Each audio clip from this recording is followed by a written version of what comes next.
Imagine it's 14th September 2022. You are a 28-year-old interior designer living in Beirut, Lebanon. Your family used to feel solid, the way a middle-class life is supposed to feel.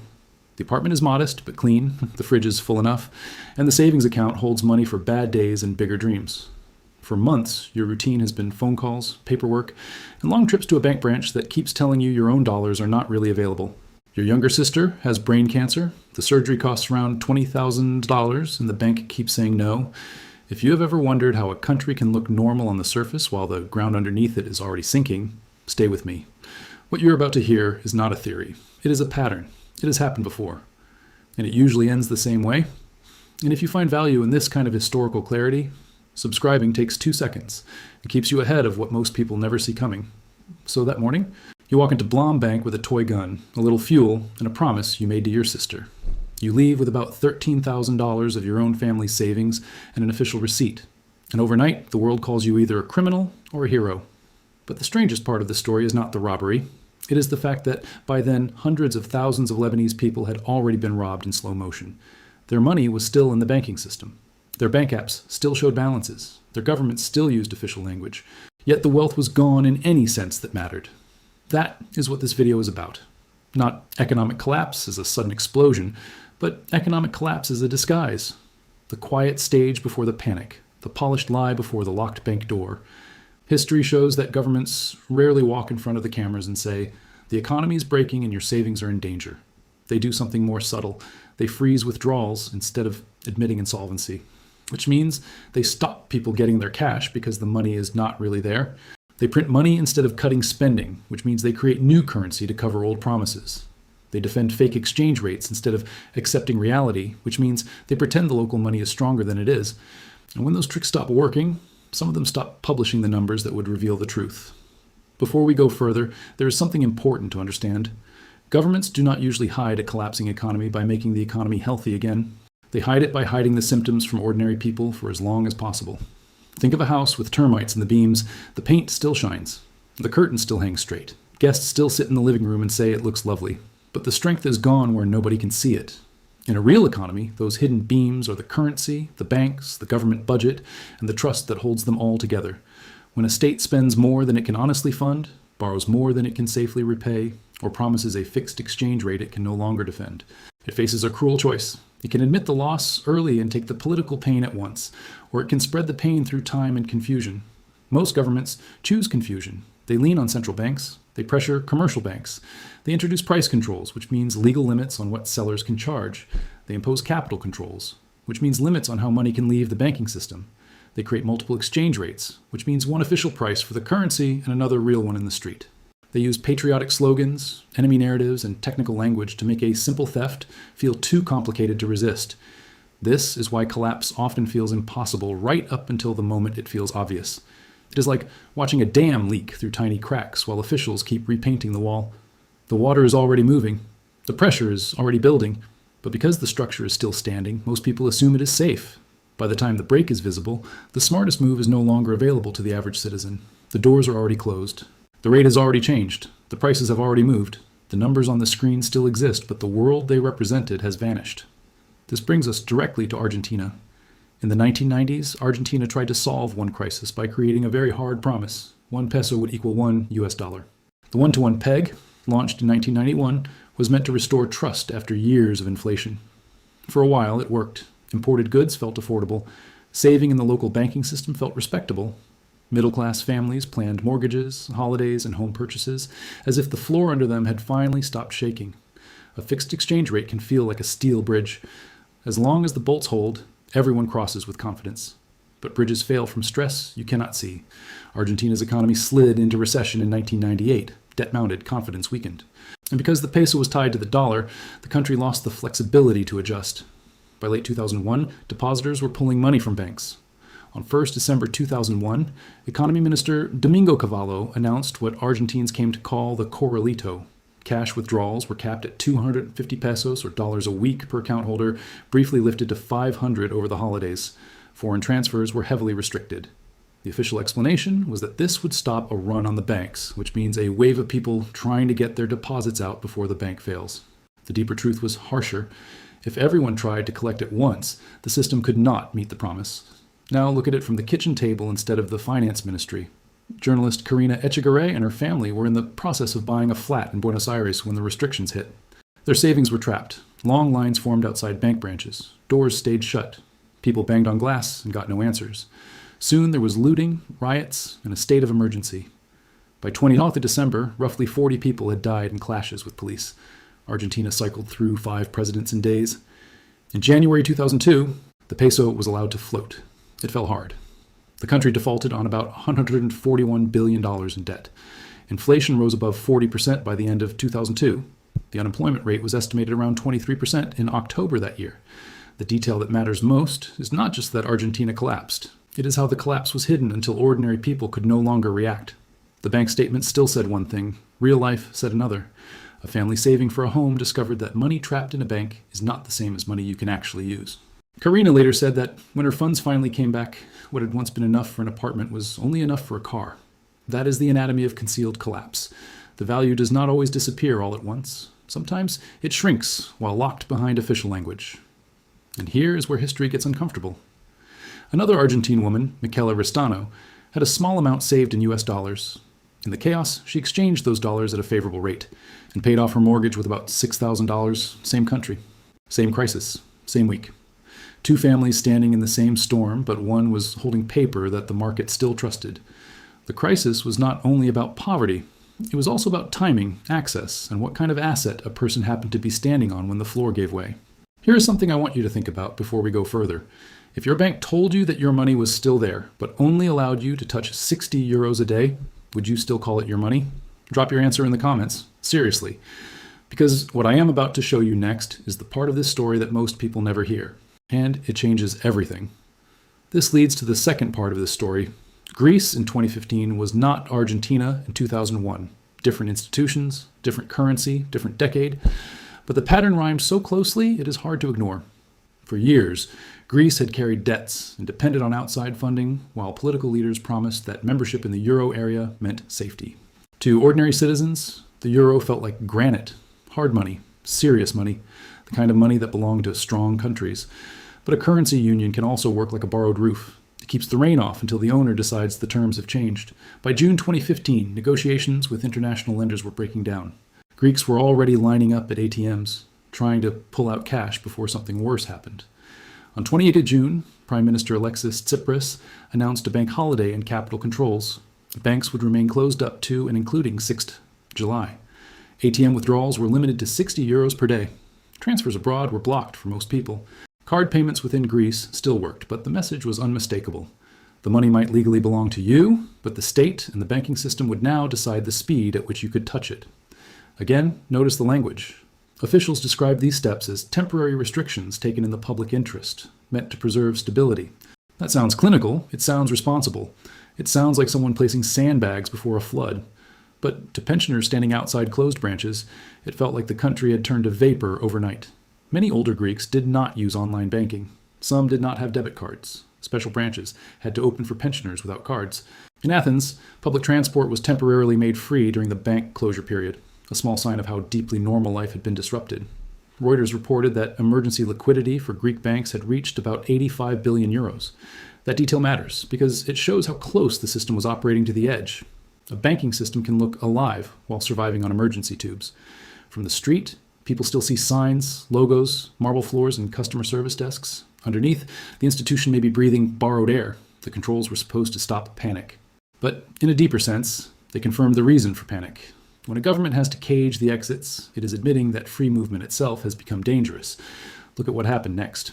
Greece did not become a hyperinflation story. It was a different kind of concealed collapse. There was no wheelbarrow of cash. There were no trillion drachma notes because Greece was still using the euro. But ordinary people still learned the same brutal lesson. Access matters as much as ownership. Liquidity matters as much as balance. Liquidity is just a formal word for how easily something can be used right now. Water in a bottle helps you. Water behind a locked gate does not. A bank account during capital controls can become exactly that.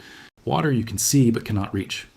And notice who felt it first. Pensioners, shop owners, families planning payroll, small firms trying to pay suppliers abroad, tourism worried about confidence, retail worried about cash. The collapse did not hit every citizen with the same force on the same day. It moved like frost across a field, first catching the most exposed edges. That is another way governments hide economic breakdown. The damage arrives unevenly, so the nation does not fully understand what is happening until the whole field is white. Now, here's where it gets interesting. Lebanon took this pattern and stripped away almost every polite illusion. For years, the country maintained an official peg of 507.5 Lebanese pounds to the US dollar. That rate had held since 1997, and it became part of how people thought about reality itself. Depositors placed dollars in Lebanese banks and were offered high interest. Politicians spent freely. The banking system funneled money into the state. On paper, it looked sustainable. In truth, it was closer to a mirror palace. The reflections were bright, but there was less substance than there appeared to be. Then came the sudden stop.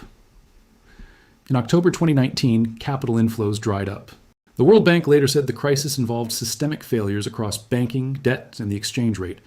Lebanon's real GDP was estimated to contract by 6.7% in 2019 and 19.2% in 2020.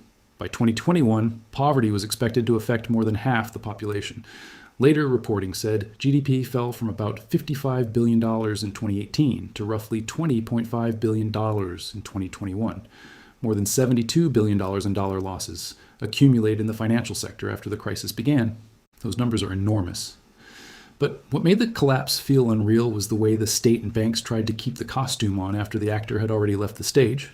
Commercial banks imposed informal capital controls in late 2019. Informal means the rules were real in practice, even though they were never cleanly passed into law. People found their overseas transfers blocked. Dollar accounts became traps. A strange new word spread through Lebanon: lollars. Not real dollars in cash, not freely usable deposits, just digital promises sitting in the banking system, valued far below face value. In 2021, the central bank offered some depositors access to up to $400 a month plus a local currency equivalent, but many withdrawals were forced at an exchange rate of £3,900 to the dollar, while the black market rate was above $13,000, meaning depositors could take a loss of around 70% simply by accessing their own funds. This is concealment in its purest form. The state does not tell you your deposit is gone. It tells you your deposit is available under circular this or platform that or rate number 3. The sentence is dressed in bureaucracy, so the loss feels technical, not moral. Meanwhile, the real economy is breaking apart. By 2024, Reuters reported the Lebanese pound had lost about 98% of its value since 2019. Some account holders were limited to around $400 a month. Others later faced even tighter arrangements, such as $150 monthly from certain converted accounts. There were people with life savings on a phone screen who could not buy medicine, pay tuition, or cover surgery. And then the mask finally cracked in public. In September 2022, Salih Hafiz entered a Beirut bank and forced it to release funds for her sister's treatment. She became the first of at least several depositors that week to raid banks for their own money. Crowds cheered outside. Think about how far a society must travel for that scene to feel logical. Not a thief stealing from a bank, but a depositor recovering her own savings at gunpoint while strangers call her a hero. That is not the start of collapse. That is what collapse looks like after years of denial. Most people will never know what you now know. Most people will keep trusting systems they do not understand. If you are still here, you are not most people. Hit subscribe, because the next section is the part this channel was made for, the part they never put in textbooks. Now observe what all of these cases have in common. Argentina, Greece, and Lebanon looked different on the surface. One was a peso crisis. One was a Eurozone debt crisis. One was a banking and currency collapse in a dollarized culture. But the same mechanism kept reappearing.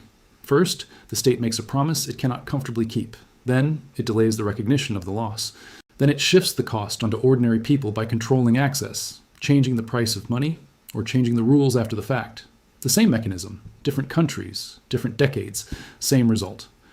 In Argentina, the disguise was the one-to-one peso peg, and the idea that a bank balance was as good as cash. In Greece, the disguise was that euro membership alone could protect the public from banking paralysis. In Lebanon, the disguise was the official peg, the banking glamour, and the fiction that a dollar in the system was the same as a dollar in your hand. In every case, the authorities did not begin by saying, "The cupboard is bare." They began by locking the pantry and telling people to stay calm. And this is where history gets even more uncomfortable. When locking the pantry is not enough, some states start hiding the thermometer. Venezuela is a perfect example. The government stopped regularly publishing key economic data in 2015. By 2017, Reuters reported that inflation data had been absent for more than a year, and that the central bank had also stopped publishing money supply figures, GDP data, balance of payments data, and even a scarcity index for consumer goods. The last year for which official inflation data had been available was 2015, when consumer prices rose 181%.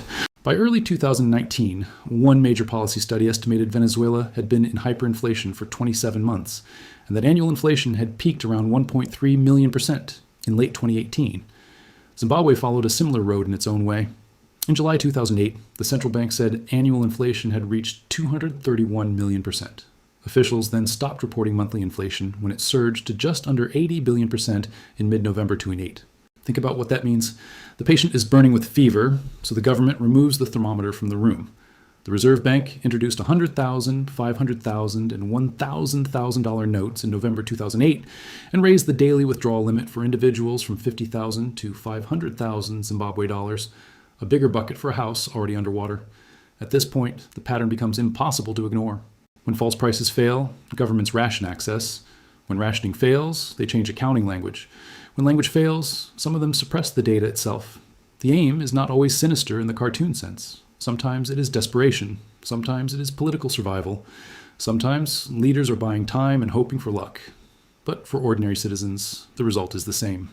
The truth arrives late and the bill arrives early. Who pays that bill first? Almost never the people closest to power. The middle class usually takes the cleanest hit because it trusts the system enough to store its life in system-shaped places. Pensioners are hit because they depend on fixed payments and stable access. Small business owners are hit because they live between today's cash flow and tomorrow's invoice. Salary earners are hit because wages update slowly while prices move fast. Savers are hit because numbers on paper are easy for a collapsing state to trap, dilute, or redefine. Look at Venezuela. In 2015, Reuters described a country where standing in line had become its own profession. A 23-year-old man in Caracas could sell his place in a supermarket line for 600 bolivars. A retired 60-year-old woman, Alcira Garcia, got up at 4 in the morning to queue for cheap food. One pollster estimated the average consumer was spending 8 hours a week shopping, and another estimate suggested 65% of pharmacy customers might be reselling scarce goods. That is what hidden collapse feels like on the ground.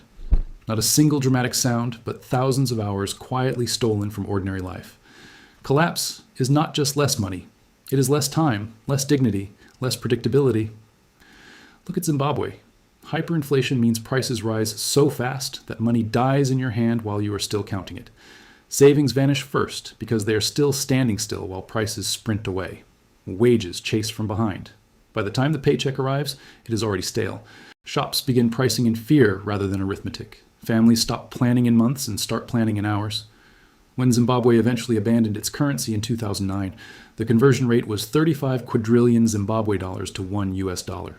A national currency can die the way a star dies, first swelling beyond reason and then collapsing into darkness. Look back at Greece and Argentina. Pensioners outside banks, families unable to buy homes, small firms unable to import goods. In Argentina, the country's 2002 depression pushed unemployment to around 23% and poverty surged. In Greece, capital controls meant even people who still had nominal savings faced hard limits on what could move. In Cyprus, in 2013, another Eurozone banking crisis showed a different version of the same danger when uninsured Bank of Cyprus deposits above 100,000 euros took a 47.5% haircut, which means nearly half of the uninsured portion was converted into bank equity. Once again, the language was technical. The loss was personal. So who walks away better than everyone else? Not always the rich in some simple storybook sense. It is usually the people with one or more forms of escape velocity. People with foreign currency income, people with assets outside the domestic banking system, people holding inventory, export income, property, or skills that travel, people plugged into real prices rather than official ones. In Lebanon, so-called fresh dollars, meaning dollars deposited after the crisis from abroad or in cash, were often treated better than older trap deposits. In Argentina, holding actual dollars rather than pesos could mean the difference between losing a home and paying one off. During inflationary collapses, the winners are often not smarter in every way. They are simply standing closer to the exit when everyone else discovers there is smoke. What makes this pattern dangerous is that it often rhymes before it repeats. History does not hand us a copy of the last script with the names changed. It gives us familiar gestures. A government insists the official exchange rate is still credible, while everyone on the street uses another one. Banks keep functioning, but only because emergency support keeps rising in the background. Budget deficits are financed through the printing press rather than honest taxation or sustainable borrowing. Economic reports come later and later, then stop arriving altogether. Leaders blame speculators, smugglers, foreign enemies, or panic itself. None of those signs alone proves a nation is collapsing. But taken together, they form a pressure map, the kind sailors read in the sky before land people feel the storm. That is why the archives matter. They teach us where to look. Not at slogans first, but at frictions. Are people waiting longer to move money? Are there suddenly many categories of money, many prices for the same dollar, many exceptions for the connected and the lucky? Are businesses being paid in one unit and restocking in another? Are official prices becoming theater while real prices happen in parking lots, messaging groups, and side deals? Those are the moments when an economy starts splitting into two realities, the legal one and the lived one, the map and the terrain. Once that split becomes wide enough, trust drains out of a society like water from a cracked cistern. And when trust drains, social behavior changes in ways that statistics struggle to capture. People begin hoarding. Families delay weddings and surgeries. Employers stop offering long contracts because they cannot see 6 months ahead. Workers demand cash. Landlords ask for payment in a harder currency. Shopkeepers shrink package sizes or stop labeling prices at all. Neighbors whisper about which ATM still has cash, which pharmacy still has insulin, which cousin abroad can wire real dollars, which bank manager might make an exception. A hidden collapse is not only an economic event, it is a slow rewiring of daily life. The country still has traffic, coffee, schools, weddings, and government speeches, but underneath, everyone is learning new survival math. This is also why the middle class so often feels singled out by history. The very habits that make a stable society possible can become liabilities in an unstable one. Saving in regulated banks, following the rules, trusting official rates, waiting patiently for procedures to work. Those are virtues in a healthy system. In a decaying system, they can turn into anchors tied to the ankle. Meanwhile, the more cynical, the more connected, and the more internationally plugged in often move first. They hear the floorboards creak and head for the door while everyone else is still listening to the speech from the podium. The question is not whether this pattern will repeat. History has already answered that. The only question is whether you will see it before it sees you. If this channel helps you think differently about the world you live in, subscribe. It costs nothing, and it might change everything. The historical record shows that those who came through these periods largely shared three characteristics. First, they paid attention to reality instead of official theater. They watched the street rate, the withdrawal rule, the shelf, the queue, the delay, the exception, the rumor that kept proving true. In other words, they trusted the market's whisper before the government's speech. Second, they valued access over appearance. They understood that a beautiful statement from a bank is a photograph, not food. A nominal balance, which means the number written down, is not the same as usable wealth. Third, they stayed flexible in a way the system could not. They earned in different currencies, kept relationships across borders, held things the government could not easily print, or adjusted their lives faster than official policy could. This is not financial advice. It is an observation from the archive. The people who survived hidden collapses were rarely the people with the best slogans. They were the people with the fewest illusions. They understood that official calm can be a costume. They noticed when governments started speaking in two prices at once. They noticed when withdrawals became rations. They noticed when basic data stopped appearing. They noticed when bank customers suddenly needed favors, forms, and exceptions just to retrieve what had once been ordinary property. They treated those signals the way sailors treat a fast-dropping barometer. Not as proof of the storm's exact path, but as proof that the air has changed. And there's another trait worth mentioning. They did not waste energy defending yesterday's mental map. That sounds abstract, so let's make it simple. Most people suffer twice in a hidden collapse. First in money, then in disbelief. They keep waiting for the old rules to come back because accepting the new rules feels too painful. But history shows that the people who adapted fastest were often the ones who emotionally accepted reality first. They stopped asking whether the official system was being fair and started asking what system was actually operating in front of them. In a crisis, denial is like carrying a grand piano up a hill after the bridge has already fallen. The weight is not just useless, it is fatal. So return to that morning in Beirut. A 28-year-old interior designer walks into a bank because the legal route to her family's own savings has become a maze with no exit. She becomes famous because millions of people instantly understand the logic of what she did, not because bank raids are normal, because the underlying theft had already become normal. That is the final lesson. Governments do not always hide collapse with giant lies. Often they hide it with partial truths, delayed numbers, frozen access, patriotic language, and procedures that make loss feel temporary long after it has become permanent. History shows the pattern again and again. First the promise, then the strain, then the controls, then the language games, then the revelation, usually too late for the average citizen to make a painless move. The tragedy is not only that economies break. Economies have always broken. The deeper tragedy is that ordinary people are trained to trust the dashboard long after the engine has fallen out. And by the time the smoke reaches the windshield, the road behind them is already gone. That does not mean every crisis is identical. It does not mean every official statement is a lie. And it does not mean history gives us a crystal ball. It gives us something more useful than that. It gives us pattern recognition. The kind that tells you collapse is often less like a lightning strike and more like a stage set burning from behind the curtains. From the audience, the painted city still looks whole, until suddenly it does not. This is historical and educational analysis. It is not financial advice. Every individual situation is different. Please consult a qualified professional before making any financial decision. This video is not for everyone. Most people will dismiss it. But if one person in your life needs to hear this, share it with them, not because it will change the world, because it might change their world. Subscribe for more, and I will see you in the next one.